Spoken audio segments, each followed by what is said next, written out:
Pytano mnie, dlaczego kończymy naszą kampanię na Śląsku, w Katowicach. Co to za pytanie? A gdzie mamy spotykać się my, ludzie Platformy, my Polacy, w przeddzień wyborów do Parlamentu Europejskiego, w przeddzień wielkiej narodowej decyzji o tym, jaka ma być Europa, jaka ma być Polska? Tylko tu, na Śląsku, kluczowym regionie dla naszej ojczyzny.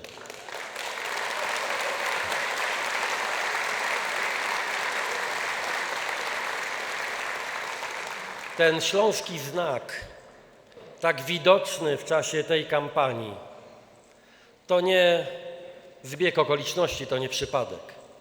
Jeśli dzisiaj Polska, odgrywając coraz większą rolę w Unii Europejskiej, bije się o bardzo poważne interesy całej Unii, ale także, czy przede wszystkim nasz interes narodowy, który przekłada się na interes każdego Polaka. Jeśli wszyscy mamy poczucie, że to jest naprawdę bój o bardzo poważne sprawy, to tu na Śląsku te sprawy widać niczym w soczewce.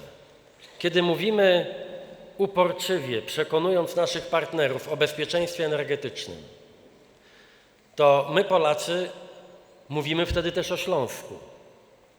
Kiedy mówimy w Europie o miejscach pracy, o tej największej bolączce współczesnej Europy, jakim jest kryzys na rynku pracy ludzi młodych, to myślimy także o Śląsku, o tej ziemi, gdzie z jednej strony ludzie dobrze sobie radzą, są przedsiębiorczy, potrafią zaradzić temu problemowi, ale równocześnie tysiące młodych ludzi bez pracy też pozostaje. Jeśli mówimy o potrzebie budowania skutecznej europejskiej polityki, dzięki której Polska będzie mogła rosnąć dalej w szybszym jeszcze tempie niż do tej pory, to mówimy o takiej polskiej filozofii, która tutaj na Śląsku była zawsze najwyraźniej, najmocniej prezentowana.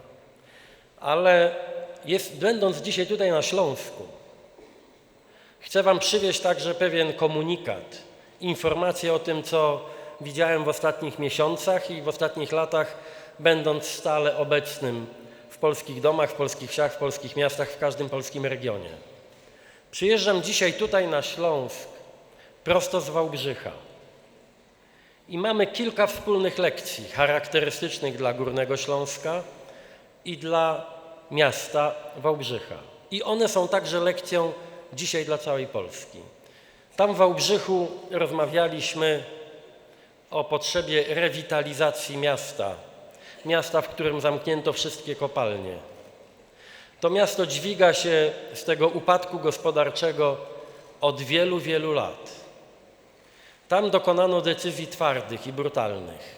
Prawdopodobnie w Wałbrzychu nie było lepszej alternatywy, ale równocześnie lekcja wałbrzyska pokazuje, że jak zamyka się zakład pracy, a kopalnia jest tutaj szczególnym przykładem, to zamyka się nie tylko kilka tysięcy miejsc. To nie jest tylko dramat dla zatrudnionych w tej kopalni górników. Przerywa się także pewną tkankę społeczną. To jest zawsze problem nie tylko ekonomiczny. To jest nie tylko problem dla tych, którzy tracą pracę. To jest także głęboki problem kulturowy. I dlatego wszędzie tam, gdzie to jest możliwe, na Górnym Śląsku i w każdym innym województwie, ludzie odpowiedzialni za państwo, ludzie, którzy czują się odpowiedzialni za los obywateli, ale też za tę polską cywilizację, za tę kulturową i społeczną tkankę.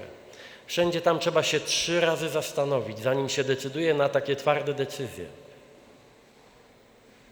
Względy ekonomiczne są kluczowe, ale one nie mogą iść w poprzek względów społecznych. Jeśli szukamy dzisiaj bezpieczeństwa energetycznego, jeśli szukamy dzisiaj miejsc pracy, jeśli dobrze wiemy, tu w Polsce, tu na Śląsku i w Europie, że musimy użyć do tego narzędzi, jakie są w dyspozycji państwa, że nie można nikogo zostawić samemu sobie, bo później całymi latami szukamy rozwiązania, które czasami nie nadchodzi. Nie można powiedzieć górnikowi: zwalniamy cię, bo kopalnia jest nieekonomiczna i nie dać nic w zamian. Trzeba mieć odwagę do podejmowania decyzji twardych. Nie można w nieskończoność utrzymywać czegoś, co przynosi straty. Ale nie można odwrócić się plecami do społeczności lokalnej, do żywych ludzi i powiedzieć im: radźcie sobie sami.